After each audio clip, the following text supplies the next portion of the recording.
আরে তোমরা যারা আইএসএফ এর নাম দিয়ে জান্নাতের টিকিট বিক্রি করছিলে, মাতিন সাহেব বলেছে ওটা জান্নাতের টিকিট নয়।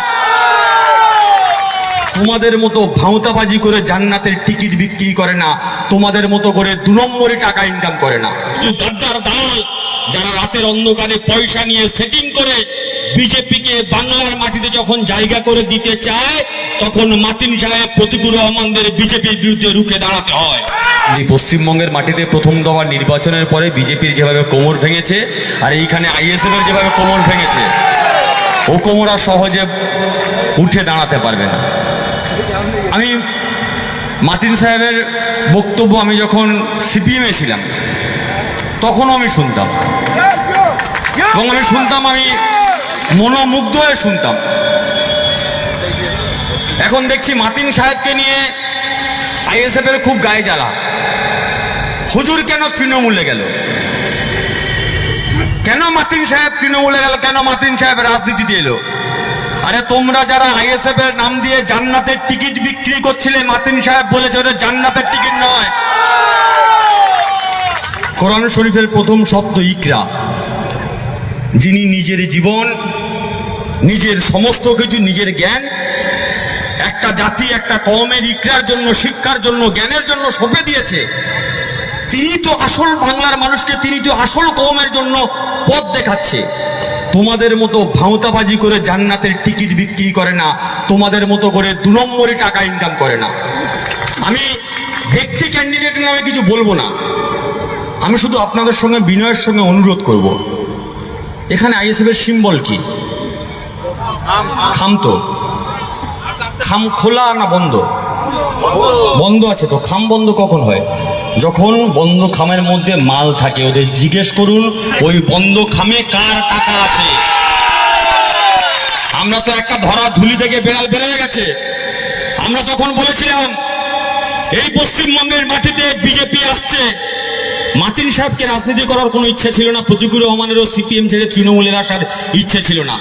আমরা এসছি কেন? গোটা ভারতবর্ষের মাটিতে বিজেপি নামক অসভ্য বর্বর শক্তি যেভাবে শুধুমাত্র মুসলিম নয়, হিন্দু, মুসলমান, দলিত, আদিবাসী, নারী, দেশের সংবিধান, দেশের আদালত, আইন, তার উপরে যেভাবে নৃশংস আক্রমণ করছে, তাতে আমাদের মনে হচ্ছে এই বিজেপিকে আটকানো দরকার।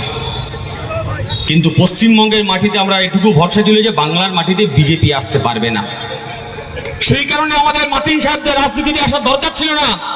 কিন্তু যখন রাতের অন্ধকারে ওই হুমায়ুন কবিরের মতো কিছু গাদ্দার দালাল যারা রাতের অন্ধকারে পয়সা নিয়ে সেটিং করে বিজেপিকে বাংলার মাটিতে যখন জায়গা করে দিতে চায়, তখন মাতিন সাহেব প্রতিকুর রহমানদের বিজেপির বিরুদ্ধে রুখে দাঁড়াতে হয়। তোমরা যারা ব্যক্তি আক্রমণ করছো, আমি তো মাতিন সাহেবের বহু বক্তব্য শুনেছি, আমার কোথাও একদিনের জন্য মনে হয়নি যে উনি কোনো দলের বিরুদ্ধে, উনি কোনো ব্যক্তির বিরুদ্ধে কথা বলছেন। তাহলে তোমাদের গায়ে এত লাগছে কেন? আসলে পড়ল কথা সবার মাঝে, যার কথা তার গায়ে লাগে।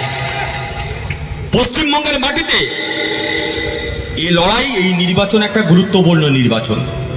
এই নির্বাচন আগামী দিনে বাংলার মাটিতে আমি আপনি আমরা কথা বলতে পারবো কিনা, এই নির্বাচন আগামী দিনে বাংলার মাটিতে আমরা নিঃশ্বাস নিতে পারবো কিনা, এই নির্বাচন আগামী দিনে বাংলার মাটিতে ভ্রাতৃত্ববোধের আবদ্ধ হয়ে হিন্দু, মুসলমান, খ্রিস্টান, শিখ, জৈন আমরা সবাই মিলেমিশে থাকতে পারবো কিনা, এই নির্বাচন তার নির্বাচন। তাই এই নির্বাচনে আমাদেরকে লড়তে হবে, আর সেই লড়াই করবার জন্য আজকের আমরা এখানে উপস্থিত হয়েছি। বিশ্বাস করুন, শিয়াল আছে তো, ওদিকে শিয়াল ডাকে তো, শিয়ালের ডাক শুনেছেন তো?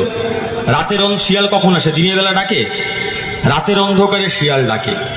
শিয়াল কিন্তু একসঙ্গে ডাকে না, প্রথমে একটা ধানি শিয়াল হুক্কা হুয়া বলে, তারপরে এই জঙ্গল থেকে লাফ মেরে হুক্কা হুয়া, ও জঙ্গল থেকে লাফ মেরে হুক্কা হুয়া, পুকুর পাড় থেকে হুক্কা হুয়া, বাঁশবাগান থেকে হুক্কা হুয়া। পশ্চিমবঙ্গের মাটিতে দিল্লি থেকে একটা ধেড়ে শিয়াল হুক্কা হুয়া বলতে বলতে এসছে, বলেছে মমতাকে সরাতে হবে, অভিষেককে সরাতে হবে, তৃণমূলকে হটাতে হবে, না হলে বাংলার মাটিতে হিন্দু মুসলমানে বিভাজন করা যাচ্ছে না। সঙ্গে সঙ্গে বাঁশবাগান থেকে একটা ধেড়ে শিয়াল সিপিএম বলল হুক্কা হুয়া আমিও আছি মমতাকে হটাতে হবে। পুকুরপাড় থেকে গর্ত থেকে বেড়ে আইএসএফ শিয়াল বলল হুক্কা হুয়া আমিও আছি হটাতে হবে। কংগ্রেস বলল হুক্কা হুয়া আমিও আছি হটাতে হবে।